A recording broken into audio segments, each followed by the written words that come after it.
People say I'm toxic, and honestly, I don't care.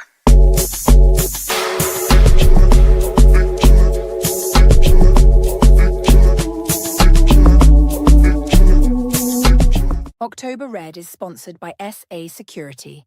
Maximum security, minimum fuss. Hello and good evening, good morning, good night, wherever you are. I'm Abs of October Red. And look who I've got with me today, the amazing, the one and only Frank Smith. How are you? I'm good. Sorry it's taken longer. It's been a busy period. How are you?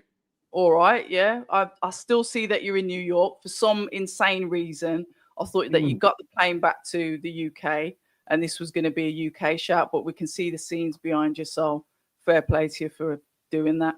I'm in New York. I'm actually flying to Stockton. We've got a show in Stockton this weekend, so I fly to Stockton now, and then I fly back to New York on Sunday for a day, and then I fly back to London for our show in London. So it's a busy few days, and then Ghana, and then Riyadh. You're all over the place, and I think Eddie quite rightly said that you're the one that's going to be doing the globe trotting, as it were, while he is then going to be flying off to Miami for obviously the Anthony Joshua fight with Jake Paul. Yeah, look, in all fairness to him, he gets a lot of stick, but he does a lot of work himself. It's from the top down, that you learn in this business. You gotta graft, and that's always been the way. And he's not shy of grafting himself, so he's got a busy period too. Now, I do like that, the old school way. But like I said, thank you very much for your time. Thank you to you guys that are in the chat. I will try and get some questions. All I ask is that you keep it respectful. Frankie's giving me his time. He's doing a live and he doesn't have to. So that's all I will ask from you guys. Frank, so much has happened. So first of all, I'd like to congratulate you on that Monte Carlo show.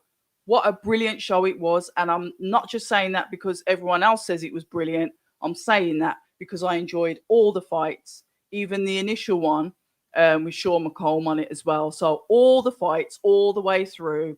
Fantastic night. Strategic to put Conor Walker and Pat McCormack where you did, maybe? Look, it was a fantastic night, and respect to all the fighters as well for taking real tests. From the top to bottom. Even Hugo Mikalev, Sean McComb, great win for him, but Hugo Mikalev testing himself against a great. And we always said it was mad. It was a crazy fight, but he wanted to take it. Pat McCormack, Conor Walker, what a fight! And respect to Pat McCormack taking a test. But we want to work with fighters who want to step up and test themselves. Tremendous win for Conor Walker. What a fight between Beatrice Ferreira and Elif Turhan. Just an absolute madness. But again, fair play for stepping up in that one. Shabazz Masood, Peter McGrail, a brilliant fight as well. And Johnny Fisher, great to see him back out in winning ways with a stoppage too. So it was the best fight card we've ever done in Monaco, and exactly what we wanted to deliver. It was an unreal atmosphere there, and honestly, one of the best shows in the year. Yeah, I know you guys do love the kind of. To me, it always reminds me. I don't know why. It's James Bond settings for me. The suit and tie, the sort of debonair feel about it, and this is me watching it, obviously from the UK. Maybe one day I'll make it out. But you'll be Frank, there. McCormack, Conor Walker. Conor Walker has this air about him. He said, I'm going to beat your golden boy.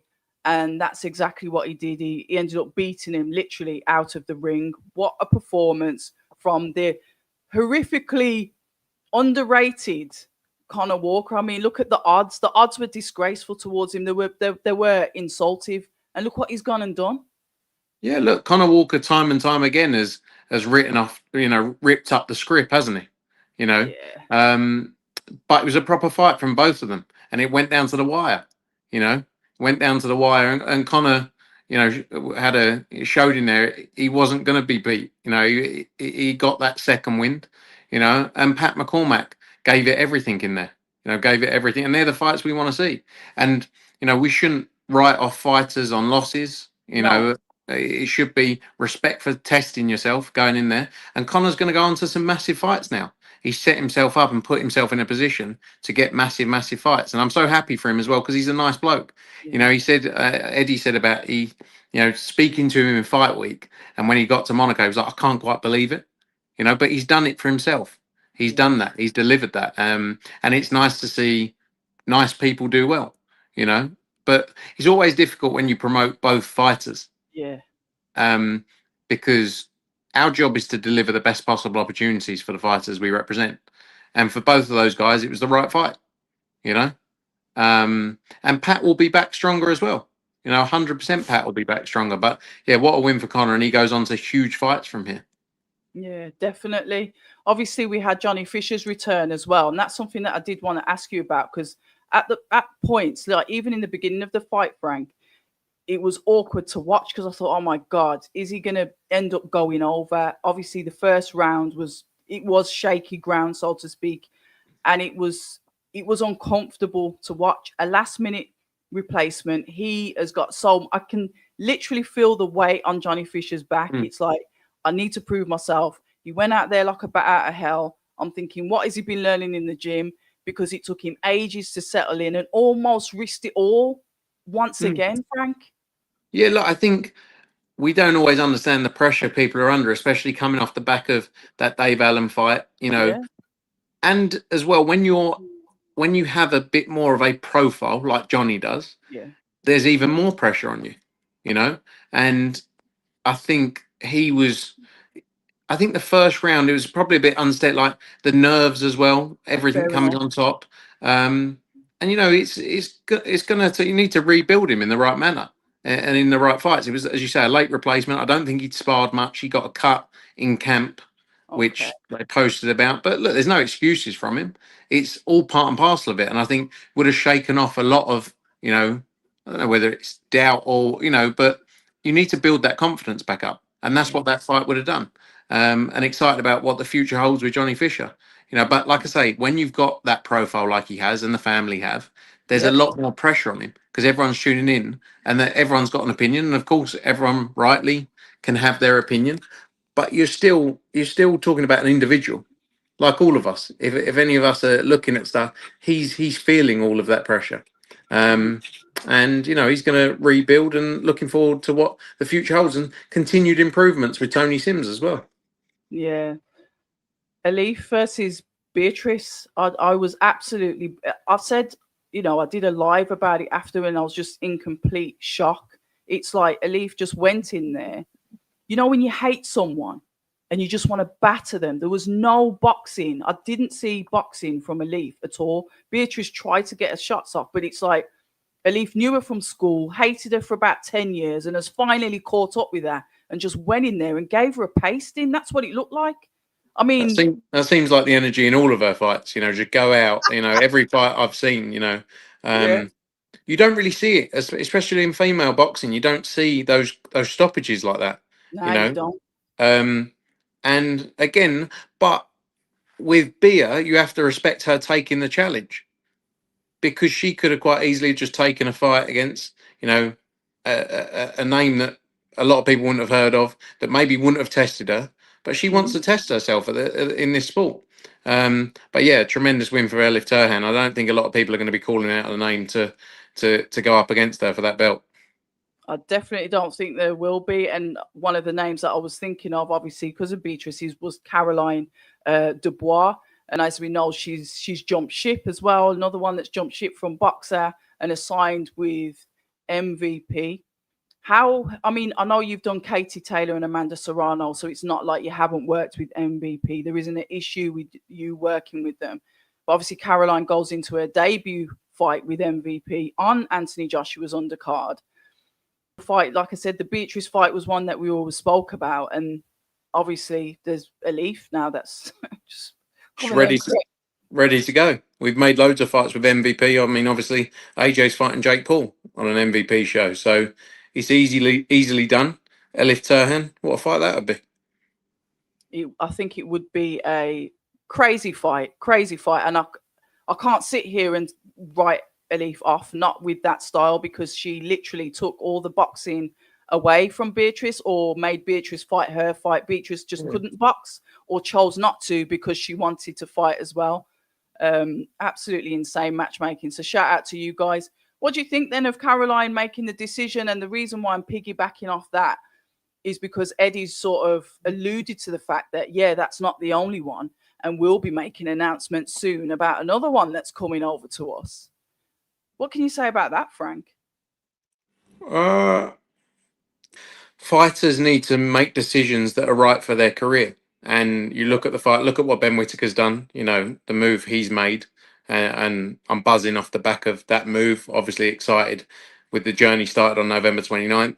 Obviously, Caroline's looking at her career and at the stage she's at. She wants the biggest fight. She wants to be involved in the biggest nights. And in order to do that, she needed to be with a promoter who could deliver that for her. And I don't think in reality that's what she had where she was. And everyone's going to do. I think you just have to.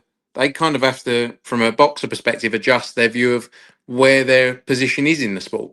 They were in a strong position with the Sky deal, and utilised that. But now they're not that big time televised promoter. That's just the reality of it. They've obviously going to do shows on BBC, which is great, but it's not the same. And it doesn't allow you the same opportunity to build a big stable of great fighters. And then I think it's just the way they're coming across with things. Like obviously with the Caroline Dubois thing, Caroline had obviously decided to leave, and Yeah. Ben comes out and goes, he's not that she's not we're basically saying she wasn't right for us. It's like, well, a year ago she was the best thing on earth, and no one came close to her. So which one is it? You know. But I don't. You're not going to sit there and go, "I've got to be honest with you guys, we're completely fucked." But there's a line. There's a line with it where the position currently is, we need to pick the people that work for us. And even with Ben Whittaker, they were like, not sure he worked for us. They made huge offers to make Ben Whittaker stay. They made huge offers to Caroline Dubois to stay. The reality is, the fighters looked at it and went, "This isn't the future for me." And look, fighters move. They've moved from us in the past. That's the way it is, and you have to you have to sort of roll with the times, and the times are changing for them. Well, what I'm getting at then is, are you going to sign Callum Simpson? Sorry, that's what I'm getting at. Sorry, I can't. I'm not very good with foreplay. I just want to get down to it. Are you going to sign Callum Simpson after he fights on December the 20th versus Troy Williams? Troy's our man, isn't he? Troy's signed to Matchroom. We did the deal for Troy to fight Callum, so we're behind Troy 100%. So but look, I'm not getting into the thing of sort of flirt. Like if a fighter's available, if fighters are available that are great fighters, that we believe we can do something with. I've always said, and I've been open, right? Yeah. My relationship, I don't sit and lie, and I don't have to, right? I said this the other day. Ben and Boxer can't do anything for me, if that makes sense. Yeah. Like, I don't need anything from them, so I'm never going to sit here and play the tune. People slag them off all the time, right? And then do interviews and play along because they have opportunities to work with them still, right? That's the reality. I sit with people all the time. I'm sure you do. They slag them off constantly, and then you see them do interviews and they're like, oh, because they can have something out of them. I'm not bothered by that, so I'm just going to sit here and be open and honest, right? Yeah. But we're also never going to make decisions based on dislike as a business. It's not the way we operate. I know you're like that. I know that. Yeah, I make decisions based on is it logically business? Is there a business case for it? Yes or no? I think the day you spend too much time thinking, "Oh, we'll get one over on someone here," and this is not just. There's a lot of people I don't get on with in boxing, right? But if you start operating like that, you're in the wrong world, because you'd spend every day like going, "Oh, yeah," or we could do this to get one over on someone. And then you're not progressing, then, are you, Frank? Exactly. Everything we do is about does it make sense for us as a business, and ultimately, can we deliver for the fighter we're going to speak to? Not let's just go and do this because it'll be funny, won't it? So if there's great fighters out there that are free agents, all right, happy days. I'm just gonna have to wait, aren't I? I'm just gonna have to wait. Well, look, Troy's going to upset everyone on December 20. So it's not. So it's potentially not Callum. So I'm thinking Lauren Price then. But I'll wait. I'll just be patient. I'll be patient. But I'm not getting in trouble. All right. Okay. Fair enough. I'm clearly not on the payroll, but you are. So there you go. Right. Here we go. Who's payroll? Well, this payroll that the media are supposed to be on. I wish I was No, on the but, no, payroll. but the reality is, every media, like Yeah, what they talk about, I've never asked you to ask me a question, not ask me a never, question, delete an never, interview. You never. ask whatever you want to ask. Yep, And if you want to push something, you push it. And I give you the yep, answer. Same with Eddie. yep. And that's why people have more respect for us than other people, like the people saying those things, because they constantly ask for interviews to be deleted because they've said the wrong thing or they put their foot, like we've never done that. We don't ask you to ask us any questions. We get on with it. You ask whatever you want. Even if we even if it's not a question we want to be answering, we answer it. And that's Mm, the reality. that is the reality. So I'm going to go to the questions because there's quite a few in here. So good evening to all of you that are here and that are taking your time to put some questions in the chat. From Hakan, then, is Beatrice Ferreira versus Elif Nur Turhan rematch happening? Maybe there was a rematch in the contract. It was obviously Oh, a voluntary defence for Bia, so we'll see. But again, it's got to be the right decision for Beatrice. If that's the route she wants to go down. If that's the fight she wants, then yes, it will happen. If not, then we'll see what the next best thing is to build her back up. okay, we've got one from our regular, which is Emma Willis, a great subscriber. To be fair, they all are, but Emma's really active in the chat a lot. Hi, Frank. Will Matchroom still be working with Beatrice moving forward? And this is going on about just because your fighters lose, you're going to put them in the bin, basically. No, look, you look at the fighters we work with who have lost in the past. We always bring them back. That's not the business we're in. Our business is about delivering great fights and then working with the fighters to build them back up in the right manner. It might be that she has a fight in Brazil. She had a fight in Brazil previously, but no, not at all. We'll continue to work with Bia. Okay, and potentially from Hakan as well. He says, are you going to renew the contract with Elif after her win against Beatrice? Is she now going to become one of your fighters, or She, is it going to she be fight always by fight? she always was. I mean, we've had her fight previously. She boxed on another Right. show. We got an offer for her to fight elsewhere. I think it was in France. Okay. But yeah, she was signed to Matchroom. She's been signed to us. So it's not a new thing. Okay. Mark says, will you be looking to make John Hedges versus Pat Brown for next year? That's the fight we'd love to make. Pat Brown's in a great position. John Hedges got a tough fight against Ellis Soro, obviously next Wednesday at the Indigo, live on the Zone. But yeah, that's a brilliant fight if we can make that happen for sure. Mark goes on to say, also, what new countries/cities will you be looking to do shows that you haven't done already? I like that. Something I mean, new. look, we launched Ghana, obviously the first True. show we're doing in Accra next Saturday. I'm flying out there for that. I'm very excited about that. I've seen the plans are huge. We're going to have 20,000 people in the stadium for that show. We're going to look to do a lot more work with the guys there. Obviously shows places we've been before. I think Australia will try and do some more next year. Obviously Mexico we've got, and then always looking at new markets. But at the same time ensuring we can deliver in the markets we're in. But I think we'll do 12 countries. Wow. Yeah. So it's a busy time. Exciting. Wow, really busy. Emma goes on to say, oh, let's have a look. Hi, Frank. Are we going to see Cole versus Hart next? Yeah, that's the fight we're planning for. It looks like January 24th, the Vegas show, hopefully announced very soon. Any updates on Boots versus Virgil? Not yet. I mean, Boots has been signed for it for a long time. It's in Ortiz's court with Golden Boy. We had multiple meetings with them where the outline of the deal was agreed of the way it would work, and yeah, it's for them to go and make it happen. But Boots has been signed up to that for a long time. If we can't make that, then we have to look at other opportunities for him. But it's the fight everyone's calling for. So Yeah. Boots is ready to go. Good stuff. Crocker versus Walker or Catterall next. And will you be pushing for one of these? And that's from BXN. There's lots of letters of the alphabet. I ain't getting into all of that.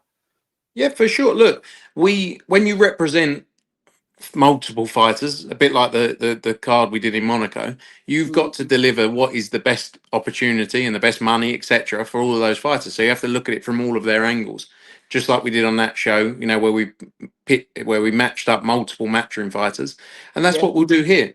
We'll look at for all of them and say, right, this is for Crocker, on Crocker's perspective, Yeah. right? This is what it looks like for you, for Connor, for Catterall, and that's going to be the joys of dealing with Sam Jones if it is one of those two. Yeah. I love him really. He's a nutter, but he's a very good manager. Well, that does speak volumes because you can see what he does with his fighters. Chili Beef puts in a compliment there. Frank, how often are you lifting weights now? Good work, by the way. So obviously somebody's watching your Instagram as much as I do. How dare you? three or four times a week. I'm staying in the gym. I was getting a bit fat, so thank you. Fair play. Let's have a look, Frank. And this is from Mr. Ardor. When is Gassiev expected to get Gassiev? Oh, Giasov. Got Gassiev on the brain. Expect to get his title shot. Apologies. We're pushing hard. I spoke to Vadim earlier today. We're pushing the WBA hard. He's been mandatory for a long time. He deserves his shot. All he wants to do is win that world title. He's not interested in interims, and that's the plan for us. We're fully set on him getting that shot against Romero for the WBA world title. Okay, I'm going to do 2 more questions and then we're going to have to close off because Frank has got a plane to catch because, like he said in the beginning, he's all over the place. So the Bossman 4875. Hi, Frank. Is Eddie serious about starting an MMA brand or is he just saying it to wind up Dana White? Would Matchroom dabble in MMA? Look, we'd always look at opportunities. We've obviously got to focus on our core businesses, and boxing being a core business, especially for Eddie and I. But anything's possible. Anything's possible. Of course, it is. We've done huge things across a multitude of sports. Obviously darts, snooker, and 9-ball pool being the focuses as well. So let's see. But it would be good, Eddie and Dana going up against each other in both boxing and MMA. Well, one more question, then I'll get onto that. Can't believe I caught this live, and that's from Alex Bellotti, but we just don't know who he is really. He's the ghost of YouTube. Are you looking at signing any more fighters soon? Heavyweights, Emmanuel Odeazi. Always looking at new fighters, of course. Always looking to sign new talent. There'll be more announcements as always. It never stops, and we're always looking at who's next. So all over the globe as well. Not just UK, US, but the best fighters from around the world, and those discussions are non-stop. So yeah, I'm sure there'll be some news soon on new talent. There's always a lot to speak to you about, Frank, but one of the things that I wanted to finish off on, and it's sort of like I feel like the promoters are starting to pull rank. It was around the WBC conversation that Crawford spoke about. Obviously, Maurizio Sullivan said his part. That the price of the sanctioning fees, and my opinion, Frank, and this is my opinion. Obviously, yes, I'd be a bit miffed if I have to pay a high percentage, but I understand the contract that I'm in, that I may have to pay that percentage if I fight for the belt. That's not an issue. That makes sense. But what I see, and I don't know if you see is happening, is that there's a bit of a sway between maybe trying to devalue the belts because, as you know, TKO have announced that they start live. They're looking at the UBOs. They were looking at amending the Ali Act. I think they're going live January 2026. So basically, if the traditional belts lose value, then obviously it gives space to this new era of boxing that's coming in. Just your thoughts on that, Frank, before we close off. Yeah, look, I think there's the heritage of a sport that's been around for hundreds of years and been, it's very different to the MMA, UFC world. And you look, what they've created is sensational within that world, within MMA, with the UFC. I don't think they can do that in boxing like they did. But that's not me saying they're not going to succeed. They're going to create a very good business. I don't think they can replicate what they've done in the UFC in boxing, because boxing has been a sport with so much heritage for hundreds of years. When you look at the sanctioning organizations, it's a dream of fighters to win those belts. Yeah. It's not necessarily our dream. Oh, I'll go and win that belt. It's fighters who are coming through. They want to win the WBC belt, the WBA, the IBF, the WBO, and Ring Magazine, of course. And that's a dream that's been in their minds. And I think if you're talking about that changing, that's a long-term change. It's not 10 years, 5 years. Yeah, I agree. 30, 40, 50 years to change the call, just like it took a long time for those belts to be in that position. So if what they're saying, Yeah, if what they're saying is correct, it's going to take a long, long time. But boxers will always grow up with that thing of I want that belt around my waist. I think that's my view. And look, I think you can understand it from all different perspectives. For Terence Crawford to be called the undisputed champion, he needed the WBC belt. Yes. And that has commercial value to it to be an undisputed champion. Of course it does. So it's kind of the price you pay. Do I always agree with everything the sanctioning bodies do? No. But you have to look at it as an overall, and I think you can pick how way you look at it from, and all different perspectives. And look, Terence is also in a position where he can do that. That's the reality, because he's at the We've done it top. twice. But he's the man, in the Yeah. sport, or amongst a small group of fighters that have put themselves in that position. He's worked very hard for it, But a lot of other fighters couldn't do that, But to have a world championship, whatever belt that is attached to you, that adds commercial value to you. Not just in the ring, but outside the ring with sponsors, etc. So it all plays a part, and I think you have to look at it as a whole. So as a whole, then, before we just close off, then you've got obviously His Excellency that is part of TKO. You've got the investment there, and he's also Riyadh season is funding, sponsoring, partnership, however you want to put it. He's got his money into the UK promoters. Isn't that a conflict of interest? Isn't that conflicting? No, I think he loves the sport. I think he has a passion for the sport, and I think putting on the best events. And that's not just with one person, that's with a whole group of people, promoters all around the world, sanctioning bodies all around the world. Obviously, they've got the WBC Grand Prix taking place in Riyadh, the finals in the next week or so as well. Yeah. So I think the sport as a whole, it needs different groups involved to keep building it and keep growing. If it becomes a monopoly and one person's leading it, that's not great for the sport. Nope. And I think His Excellency is a passionate boxing fan. And what he's done for the sport has been sensational, and will continue to do for the sport is sensational. And look, if that means new entries coming into the sport and wanting to do new things, I don't think that will sit there as a standalone. As I say, they'll build a huge business with Zuffa Boxing, but Yeah. I don't think it will then, take away from everything else that's been done in the sport and all the other opportunities. Okay, well, brilliant stuff. Listen, Frank Smith, thank you so much for your time. Thank you for those in the chat. Frank, safe flights. Thank you. Hopefully I'll get to speak to you next week anyway. But just look after yourself, and with all those air miles that you're doing, make sure you're getting some sleep in between. I'll try. Thank you very much. See you later.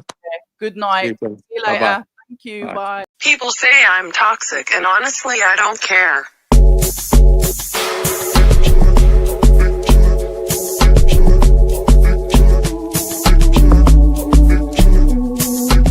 October Red is sponsored by SA Security. Security, minimum fuss.